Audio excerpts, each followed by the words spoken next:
Hello and welcome to the sewing studio. Today I'm going to show you how to make the quilt behind me, and this was made using a layer cake from the Wild Meadow range, and the sashing fabric is from the Grunge range and it's called Boysenberry.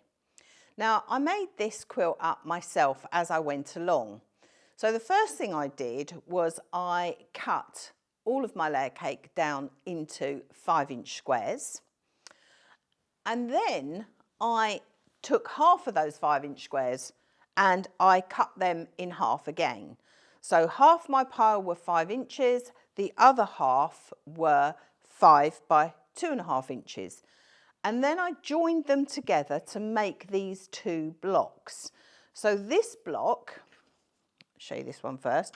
This block is made with two 5-inch squares and a piece of the sashing fabric which measures 2 inches by 5 inches, and I've used 1/4 inch seam throughout this. So that is one block.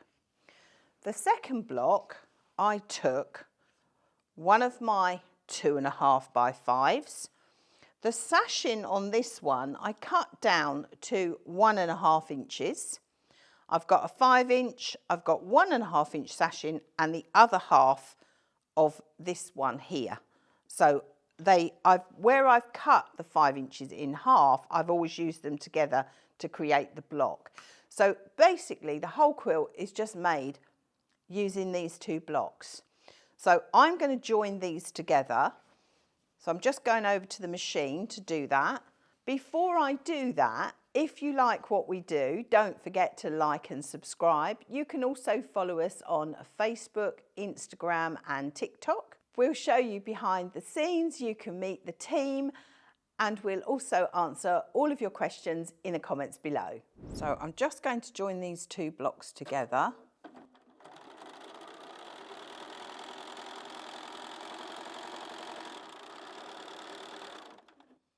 And then I'm going to go over to the iron and I'm going to press the seam. So this is our block now. So we've got our 5-inch square joined with our 2-inch sashing and our 5-inch square. Then we've got that joined to our 2.5, 1.5, 5-inch, 1.5, 2.5. So that is all you need to do. And you just lay it out in rows. So the next one would be, so as that finishes with a small piece, the next one would be a bigger piece. So you can see how that joins on and so on until you've done your row. And then when you start your next row, what you want to start with is, because you've got a bigger square here, you want to start with a smaller square here. So what that does is that offsets your sashing. So if you've got anything lined up with your sashing, you've got it in the wrong place. So it's all ever so slightly offset. So you can make it as big as you want or as small as you want.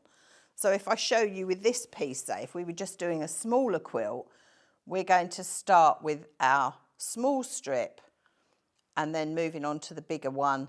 And then this one, we've got the bigger one, moving down to the smaller one. So you can see how that works, and you can make it as big as you want or as small as you want. So the quilt behind me, using a whole layer cake, measures approximately 67 by 74. I'm just going to go over to the quilt behind me now to talk about the sashing that we've used in between our rows. So you can see how this has gone together. So our rows are where we've done a square with the sashing and a square, and then we've got the rectangles with the slightly thinner sashing, the square and the rectangle, and so on. And we've alternated those rows. I've put a 2-inch sashing between each of the rows, and I did a 2-inch border all the way around the quilt. And I actually bound it in the same fabric because I didn't really want anything to detract from framing all these gorgeous little fabric pieces that we've got here. The back, I used the extra wide grunge in purple because purple's my favourite colour. And then my favourite part of this is the quilting.